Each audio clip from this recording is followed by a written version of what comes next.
t'as craqué! Ça va bien se passer. Oui, peut-être. On n'a pas été à Paris au mois de février, mais je peux vous assurer que là, on ira à Paris. Dimanche 17 novembre, les agriculteurs ont repris leur mobilisation en bloquant certains axes routiers. Selon eux, le gouvernement se fout de leur gueule en ne respectant pas ses promesses d'aide financière. Le traité du Mercosur est aussi un grand motif de colère. À l'État de prendre ses responsabilités, nous demandons d'urgence des fonds sur la trésorerie, une simplification administrative et une pause normative. Aujourd'hui, l'alimentation française produite par nos agriculteurs et nos agricultrices est saine et durable. Accepter le Mercosur, c'est accepter l'alimentation que l'on ne souhaite pas.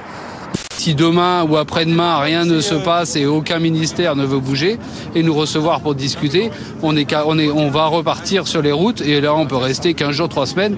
Et on n'a pas été à Paris au mois de février, mais je peux vous assurer que là, on ira à Paris. Et ça va péter! Face à cette gronde des agriculteurs, le ministre de l'Intérieur, Bruno Retailleau, semble vouloir adopter la méthode forte et n'a pas hésité à jeter de l'huile sur le feu. Le droit de manifester, c'est un droit constitutionnel, évidemment, mais il y a des limites, et je leur ai indiqué qu'il y a 3 limites. Pas d'atteinte aux biens, pas d'atteinte, à plus forte raison, aux personnes, et pas d'enquistement, pas de blocage durable.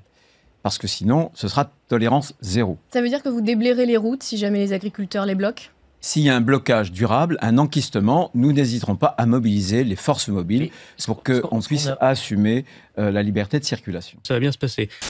Pendant ce temps-là, Emmanuel Macron est en Amérique du Sud pour le sommet du G20 au Brésil. Interrogé par les journalistes sur ce fameux traité du Mercosur, notre cher président a juré craché qu'il ne le signerait pas en l'état. Les agriculteurs commencent à manifester en France. Est-ce que vous pouvez leur garantir que vous serez en position de ne pas faire aboutir cet accord qui les inquiète? Ça fait 7 ans que je m'oppose à ce traité. Et j'en parle à nos agriculteurs les yeux dans les yeux. Est-ce que depuis que je suis président, je n'ai pas tenu mes engagements? Jamais. Pensez-vous que l'Europe puisse piétiner la voix de la France, qui est un pays fondateur? Non, je ne le crois pas. Sans l'Ukraine, je ne le crois pas. Et je reconnais à la présidente von der Leyen un très grand respect de la parole de la France, de notre position. Il faut quand même avoir des bollocks pour la sortir sans perdre une dent, celle-là. Visiblement, Emmanuel Macron n'a pas lu la presse qui rapporte qu'Ursula von der Leyen se fout complètement de la vie de la France et signera le traité du Mercosur quoi qu'il arrive. Mocheté.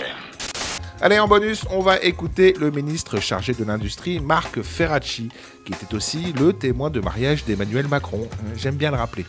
Alors, Marc Ferracci s'est lui aussi exprimé sur le Mercosur.